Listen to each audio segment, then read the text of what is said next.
Hello everybody, my name is Walter, and in this episode 20 of my Redstone Components Series. In this episode I want to cover the 1.19 update with the Deep Dark biome, the Mangrove Swamp biome, and a few additional changes and additions. And with that, let's get started with the Deep Dark biome. So this is a new underground biome you can find in the overworld that is characterized by Sculk-related blocks and the Warden. The first of those blocks is the Sculk Sensor, which is a block that detects vibrations.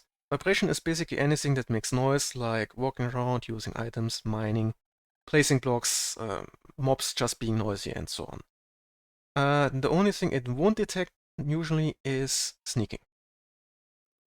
The block itself is not a full block, it's also not movable, and it produces a light level of 1, which basically keeps mobs from spawning directly on top, which is important because if you stand on top of it, it will permanently trigger and retrigger.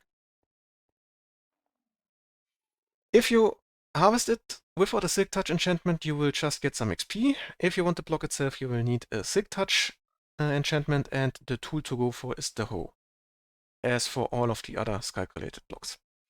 You can find it also just as loot in the chest in the Ancient City. It's also occasionally generated in a Deep Dark biome, and it is also occasionally generated by the Sculk Catalyst. Since you can also trigger it using redstone circuitry like node blocks or pistons, and it can also trigger or produce a redstone signal, you can use it, among other things, also for wireless signal transmission, but also to, well, obviously detect mobs and players. The detection radius for vibrations is 9 blocks, with the caveat that the vibrations can actually be blocked by wool blocks. So you can see I walk around, I jump around, and always I trigger the sensor. But if I'm behind this wool block here, it no longer triggers. Also, placing down or removing wool blocks will not trigger the sensor. If I do that with other blocks, you can see the animation going off and the whole thing being triggered. You can also see the animation takes about 2 seconds, and that's the actual cooldown, so you can only retrigger every 2 seconds. The sensor itself can trigger 3 things. It can trigger the Shrieker, which is a block I will talk about just in a few seconds, but basically if it gets triggered, you can see you get this shrieking animation. Then it can also trigger the Warden, so if the Warden is just standing around somewhere and it hears or gets triggered by the sensor, it comes and looks for whatever caused the vibrations. And then it can also produce a redstone signal, as you can see here. The signal strength depends on what vibration was detected. There is an entire list in the Wikipedia, so I won't cover that in this episode here. So if you're interested in what vibration has what signal strength, you can easily look it up there. And that's the sensor. Let's continue with the Sculk Shrieker. So this is the block that actually summons the Warden when triggered. The block itself is, as you can see, not a full block. It's also not movable, and it produces no light. Again, if you just break it, you only get XP, unless you use a Silk Touch, and preferably a hoe, to harvest it as an item. It can also be found in the loot chests in ancient cities, in the Deep Dark just standing around, and it's also occasionally generated by the Sculk Catalyst. This block can summon Wardens, but only under certain conditions. First of all, it needs to be triggered by a sensor. Then there must not be a Warden within 48 blocks, and it must be a Shrieker that is naturally generated. So if you look in the block data, you can see here this can summon tag or block data. This is only set to true if it's a Shrieker that was created during world generation. If you break it and place it somewhere else, this will always set to false and it will not be able to summon a Warden. So similar to the budding amethyst, this is a block you need to build a farm around where you find it. Very important to realize here. As I said, this can be triggered by the sensor. It can also be triggered by someone just standing on top of it, but that's usually something you wouldn't do because it's pretty obvious. It will only start to shriek, at least according to the Wikipedia, if there is a player within 60 block radius. And since the shrieking is block data and subsequently can be detected with an observer. You can actually use this to make this a player trap trigger. So if you have a trap with a big radius, for example, a big explosion, or it closes the entrances to your base or whatever, then you can use this to specifically detect vibrations caused by a player. Or you can have a clock running and some circuitry, for example, node block triggered, which over and over triggers a sensor, which then tries to trigger the Shrieker, and if a player comes close enough, you get a, well, player detection going on. One more thing about summoning the Warden. The first 3 shrieks are free. Every following shriek for every player. So this is a counter that is individual for each player on the map. Every player gets 3 freebies. The 4th is a summoned Warden, if there is not already a Warden within the vicinity and it's actually able to summon a Warden. Additionally, you will also get a darkness effect, so basically the light level gets reduced for you and you can't really see anything anymore. Next up we have the Sculk Catalyst, which is a block that takes the XP from dying mobs and use that to create Sculk and Sculk related blocks. It's the first full block in this list, is still immovable, and produces a light level of 6. Again, if you want to harvest it, you will need the Silk Touch enchantment, preferably on a hoe, or you will only get XP. It can be found in the Deep Dark and also in chests in ancient cities. It's also the drop of the Warden, so every Warden will drop 1 Catalyst. The Catalyst is able to transform most surface blocks into Sculk. Those are blocks in a certain tag list, basically things like dirt and the variations, stone, netherrack, and so on. So you can find the list in the Wikipedia, but basically anything you naturally find on the surface of a biome is generally in this list. There is also a very small chance to create Shriekers and Sculk Sensors. It will also produce a lot of those Sculk Veins additionally on the surfaces. The more XP it has accumulated, or the more XP the dying mobs produce, the bigger the potentially turned surface becomes. The interesting part here is it doesn't require the player to actually kill the mobs. So it even works with virtual XP you wouldn't be able to collect, which makes this a chance to actually create an AFK farm for XP, where you don't need to stand and kill the mobs, or use the mechanic that Piglins had going on, or Zombie Piglins had going on, that if you anger one, you anger all, and so on. Let me quickly show this in action, and let me hope this works. For some reason, I occasionally get the problem that this will not actually trigger properly. But for some reason it triggers at the back. I'm not entirely sure what the true conditions are for actually triggering this. Maybe some Sculk in the vicinity. Yep, now it appears to work. So basically the area transformed, since the quartz blocks are not normal surface blocks, they don't get turned, but for example those stone blocks you saw earlier were turned. This is also a randomized path, so basically the XP travels along a randomized path and tries to transform what's around it, and gets used up with the distance. So that's basically how that works. Let's continue with the Sculk, which is the block created by the Catalyst, but also found in the ancient city, also as loot. It's found everywhere in the Deep Dark, and it's also, well, generated by the Catalyst. Now this is, in some sense, XP stored as a block. If you break it, you get XP. Unless you use a Silk Touch enchantment, then you will get the Sculk block itself.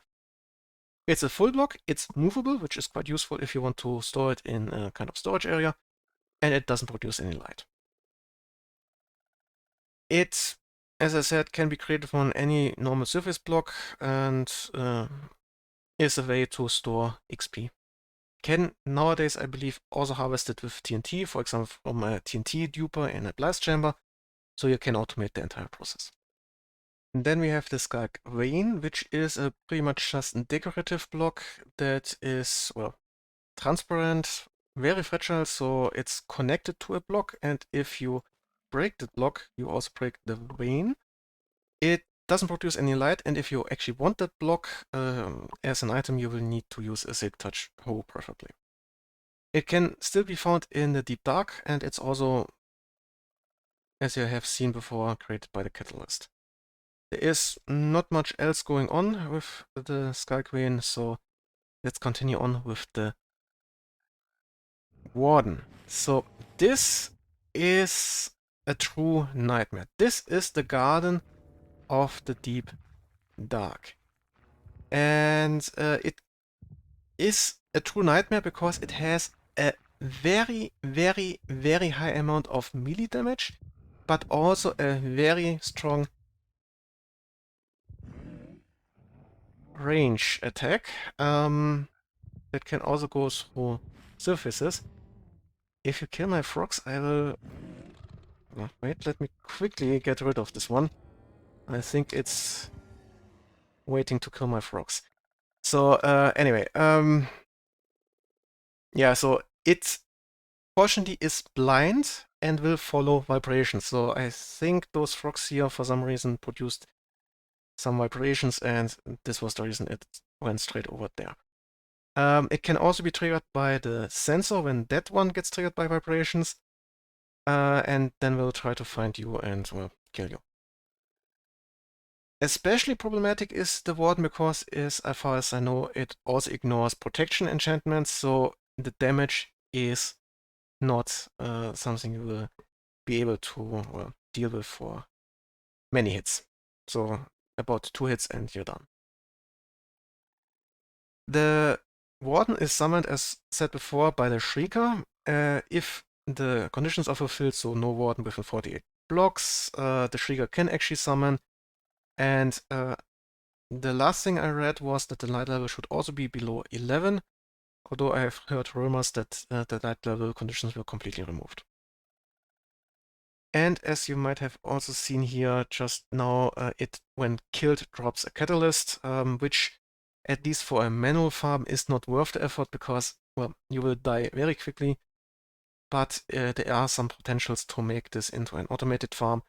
A link for a few more ruminations by Ilmango on this concept you will find in the description. Now with the Warden done, let's talk about the Ancient City, and more specifically special loot you will find in the Ancient City. Now, as said before, you will find Sculk-related blocks is potential loot, but the more unique things you will find are the Disc Fragment 5. 9 of those can be crafted into the Music Disc 5, which is the last disc that was still missing, which, when you put it in the jukebox and get an output of a comparator, will give you a signal strength of 15. Then we have the Echo Shard, which, 8 together with a compass, will give you the Recovery Compass, which is quite useful because it leads you to the last point where you died. So if you were too slow to actually note down where you were, and you were just exploring somewhere deep, deep in the dark, then this will become quite useful. And then sneaking is very important when you are deep in the dark and don't want to trigger the sensors or the wardens. To help you with that, we now have the Swift Sneak enchantment in 3 different strengths. The first gives you a boost of 45%, the second 60%, and the last 75% to your sneak speed. So very, very useful. Those enchantments go on the leggings. And with that, it's time for the second big addition, which is the Mangrove Swamp with all that comes with it. So basically the Mangrove Swamp is a swamp variation with mud floors and mangrove trees. And the mangrove trees, as you can see here, can get quite big and have rather strange growing conditions. But let's start in the beginning. So we have the new mangrove tree, which gives us access to a new wooden type and leaf type. We also have a new sapling, which is the propagule for the mangrove, and we have the mangrove roots. Now the sapling, or the propagule, has a rather interesting growth condition, and that is it doesn't get dropped by destroying the leaf blocks. Instead, it grows from the leaf blocks. So if you generate a mangrove tree, some of the leaf blocks will already have propagules right below them, but you can also grow them manually. For that, you need to simply bone meal the leaf block, and now you could either wait for this to grow, or you can bone meal it until it grows to this final stage. And at that point, you can harvest it and plant it somewhere. You can plant it on things like dirt, but also mud, and you can also plant it underwater. And then you can, for example, again wait or bone meal it, and you will have the entire thing grow into a mangrove tree. Now the growing conditions appear to be rather strange in my opinion, or different than other trees. As far as I know or understand it, you need essentially at least a 5x5 cross of dirt with the propagule right in the center for a mangrove tree to grow, and you can see there is a good chance that it will actually grow further, at least with the root blocks, than this cross. The bigger the cross, the higher the chance for a big tree will get. This here is actually, although it looks pretty big, a small mangrove tree, so they can become really, really big. The mangrove tree can occasionally also contain moss blocks and vines. And those are the blocks that you will find usually when you're growing the mangrove. Now let's go through the components of the mangrove. The first is the new wooden type. With that you can craft new redstone components like the wooden door, trapdoor, fence gate, the button, and the pressure plate, and they work exactly the same as the old versions or the other wooden types, so there are no surprises there. Then we have the leaf blocks. Sorry, not the leaf blocks, but the root blocks. The mangrove roots are, in my opinion, a rather unique block because they are full blocks, although they look to be transparent blocks because you can actually look through them. They are full blocks and will transmit redstone power. They are movable, they produce no light, and they can be waterlocked and they won't spill any water. So even if it's just floating like this here, and let me quickly get some water. If I waterlock this, you can see it's still not spilling. It still works as a water source, so you can use this, for example, in a stone generator as the water source that will not be able to be transformed by some random lava. So this makes for a rather compact and safe environment for stone generators, for example. But this is very, very unique. Full block, movable, and can be waterlocked. Very unique. And can be quite useful for certain contraptions. So that's the root block.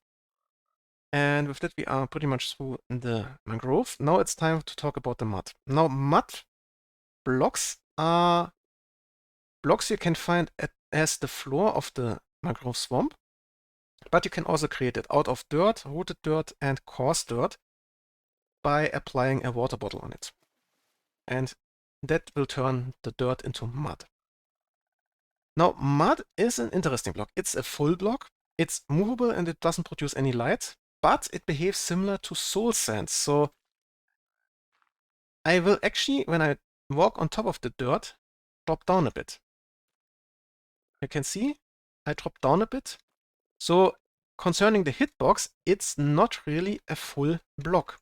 So if sand falls down and lands on mud, it will not turn back into a block, but it will drop as an item. Which can be useful if you have hoppers below it, because hoppers can collect items through a non-full block, like for example now mud. Mud itself can be harvested by hand, but the tool to use if you want to be a bit fast is the shovel. And the conversion of dirt to mud can be automated using the dispenser. So you can now create mud farms that automatically produce mud, and as a consequence also clay, because you can actually dry mud into clay. So what you need to do is you take a dripstone, place it below a block, and on top of that block you place your mud block. And you can see the moment I placed the mud block, this one here started dripping. And now it will take a good while, and after some time this block here will have turned into clay. So this is a easy way to get big amount of clay if you have the time or if you scale it up sufficiently. So mud to clay conversion is now optional or possible. Next, we have a few things we can craft from mud. The first is you can add it to roots or the mangrove roots to get the muddy mangrove roots. Not much to say about them. They are just normal blocks, full blocks, movable, no light, not waterloggable, and the tool optionally to use is the shovel, but there is not much interesting going on about them. You can also combine mud with wheat to get packed mud, which then can be crafted into mud bricks, which are just a normal building block. You can craft into, well, slabs, stairs, and walls, but besides of that, this is a very boring block. It gives you a bit more in your color palette, but for redstone circuitry, it's nothing special. With that, we get to the mobs that were introduced, which are the frogs. Now the frogs spawn in the swamps and can be bred with slime balls. When they are bred, they will not produce a froglet or tadpole directly, but instead they will produce frog spawn on the surface of water, and after some time that one will turn into tadpoles, which are actually a different mob and not just a child version of the frogs. And after some time those will turn into frogs. Depending on the biome, the frogs will either turn into a temperate frog, a cold frog, or a warm frog.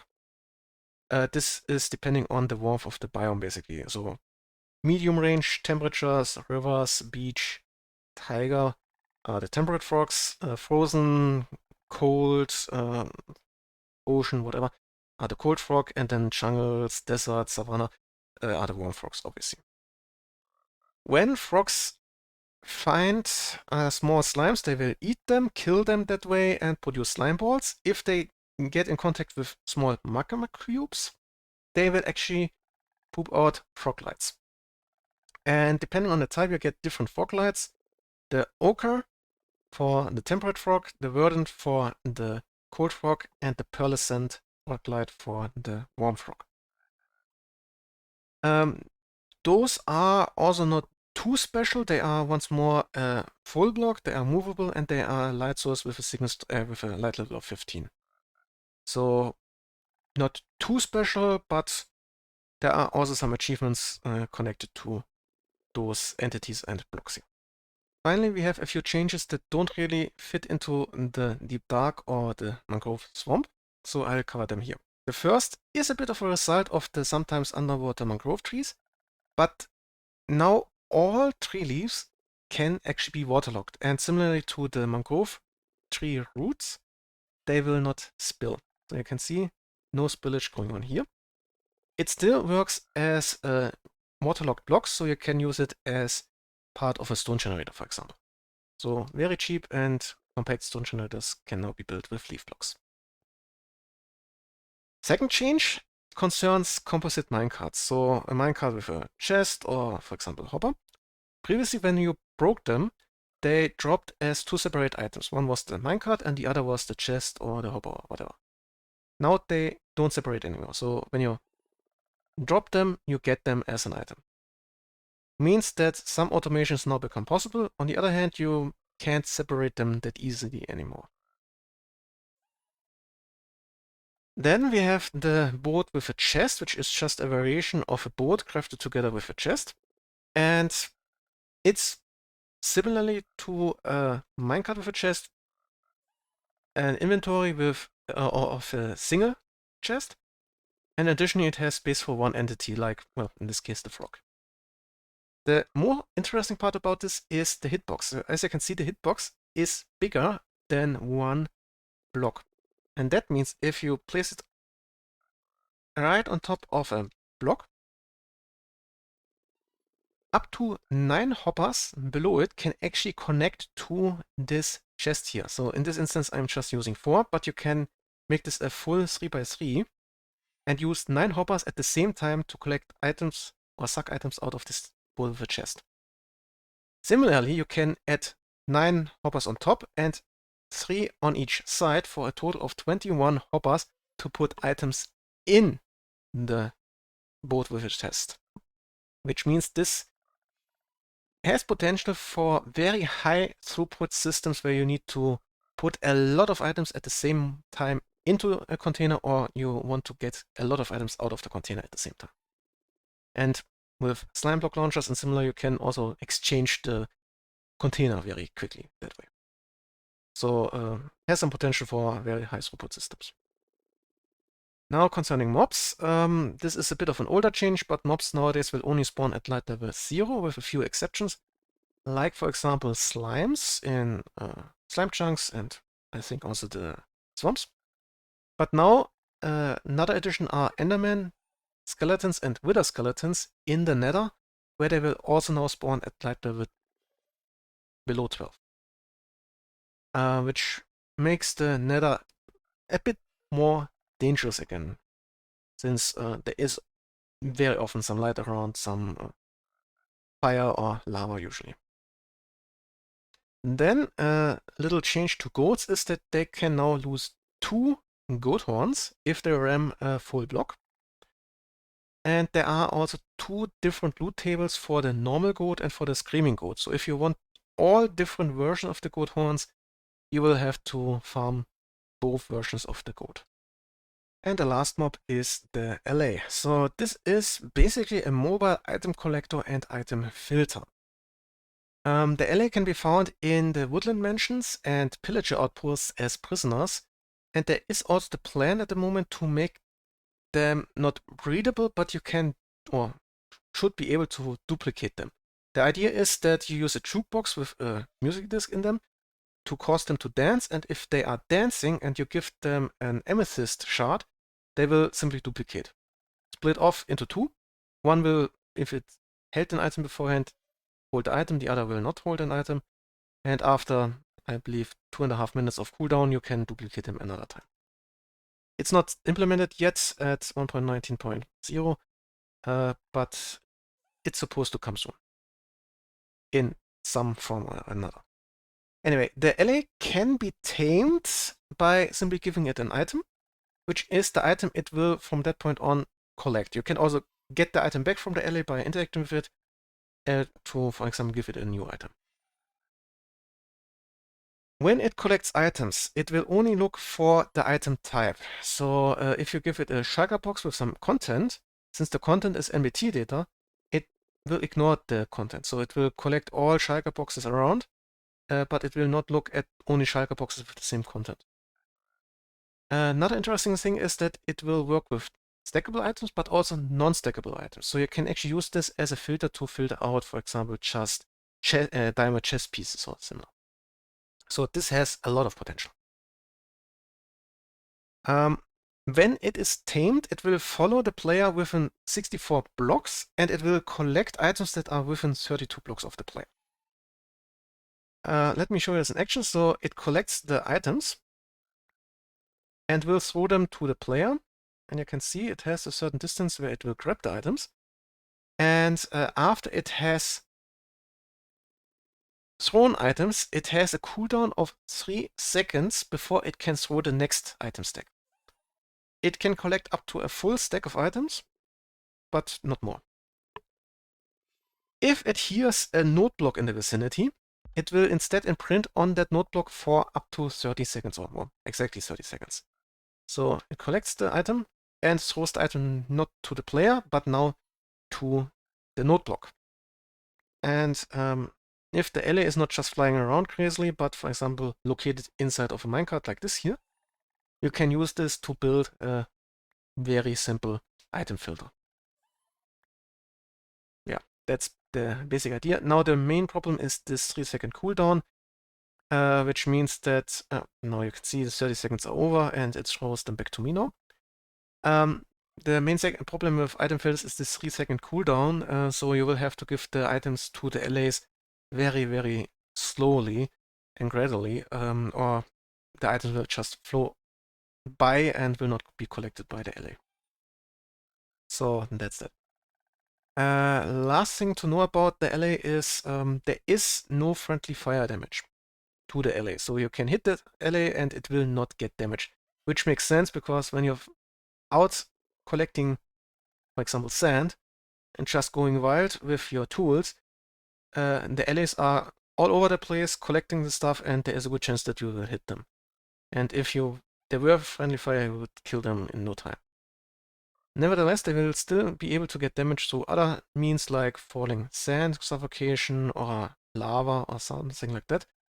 And to get around that, there is a regeneration of 1 heart per second, or 2 life points per second for the allay. So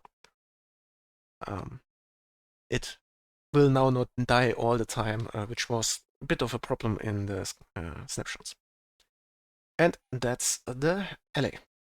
And with that, we have reached the end of this episode about the 1.19 update. I hope you enjoyed this episode, and well, see ya!